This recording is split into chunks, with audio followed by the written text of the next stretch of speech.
This channel does not promote any violent, harmful, or illegal activities. All content provided by this channel is meant for an educational purpose only. Top quality और consistent performance के लिए सिर्फ silver pump नाम याद रखना। দুর্ভাগ্যজনক খবরটা এলো মঙ্গলবার বারবেলায়। নিউটাউনের আবাসনে দোতলার ঘরে বিছানার উপর থেকে উদ্ধার হলো সৃঞ্জয় দাশগুপ্তর নিথর দেহ। পেশা আইটি কর্মী সৃঞ্জয় দাশগুপ্ত বিজেপি নেত্রী রিঙ্কু মজুমদারের প্রথম পক্ষের সন্তান। রিঙ্কু মজুমদারের সঙ্গে বঙ্গ বিজেপির প্রাক্তন সভাপতি তথা প্রাক্তন সাংসদ দিলীপ ঘোষের বিয়ে হয় নিতান্তই আড়ম্বরহীনভাবে কেবলমাত্র স্বজন এবং ঘনিষ্ঠদের নিয়ে আয়োজিত সেদিনের বিয়ের অনুষ্ঠানে দেখা যায়নি রিঙ্কু পুত্র সৃঞ্জয়কে।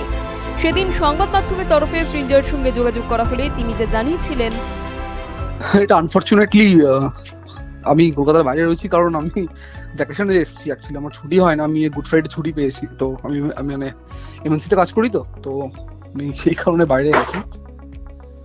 আমি ভালোই হতো আমি থাকলে, বাট অলরেডি প্ল্যান ছিল আমার।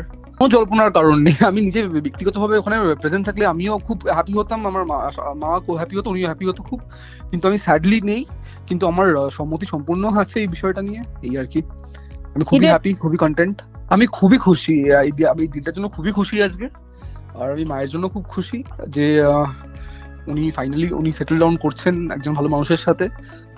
উনি তো সমাজের জন্য, আমার জন্য অনেকগুলো বছর দিয়েছেন। তো এবার ওনার ব্যক্তিগতভাবে ওনার মনে হয়েছে উনি সেটেল ডাউন করবেন। আমি মাকে খুবই সাপোর্ট করে এসেছি এবং ভবিষ্যতেও করবো।